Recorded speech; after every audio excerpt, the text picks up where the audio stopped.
এই রাজ্যের রাজা অপরাধীকে শাস্তি দেওয়ার জন্য একটা শুল বানালো। অনেক টাকা পয়সা খরচ করে সেই শুল তৈরি করা হলো।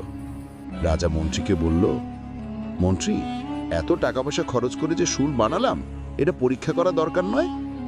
রাজা বলল, কোয়েদখানা থেকে একজন কয়েদি নিয়ে আসো, তাকে শুলে চড়াও। কোয়েদখানা থেকে একজন কয়েদি আনা হলো।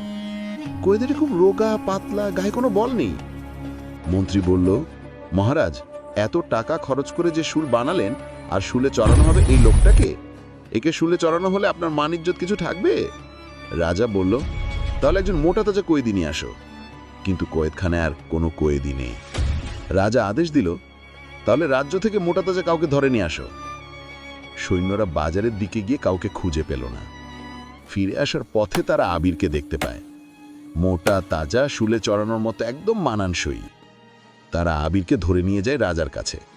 আবির রাজাকে বলে, আমার কি অপরাধ, আমাকে কেন শুলে চড়ানো হবে? রাজা বলল, তোমার কোনো অপরাধ নেই, আমার শুল পরীক্ষা করার জন্য একজন মোটা তাজা মানুষ দরকার, তাই তোমাকে শুলে চড়ানো হবে। আবিরকে নিয়ে কয়েদখানায় রাখা হলো। সে মনে মনে ভাবতে লাগলো, স্বাধীন এই জন্যই এইখান থেকে চলে গেছে। স্বাধীন বুঝতে পেরেছিল এই দেশে বিচার নেই। এখন আর কি করা, বাঁচার জন্য কোনো বুদ্ধি বের করতে হবে। পরের দিন সকাল, তাকে শুলে চড়ানোর জন্য নিয়ে আসা হলো। আবির বলল, মহারাজ, আমাকে যখন শুলে চড়াবেনি, তাহলে সূর্য মাথার উপর আসার আগেই চড়ান। রাজা বলল, কেন? আবির বলল, আমি কাল রাতে স্বপ্নে দেখেছি সবার প্রথম যে এই শুলে চড়বে সে জান্নাতে চলে যাবে, তাই আমাকে তাড়াতাড়ি শুলে চড়ান। রাজা এই কথা শুনে বলল, এত টাকা খরচ করলাম, আমি আর জান্নাতে যাব না, তুই যাবি? সবার আগে আমি এই শুলে চড়ব। রাজা নিজেই শুলে চড়ে গেল। আর আবির মুক্তি পেয়ে গেল।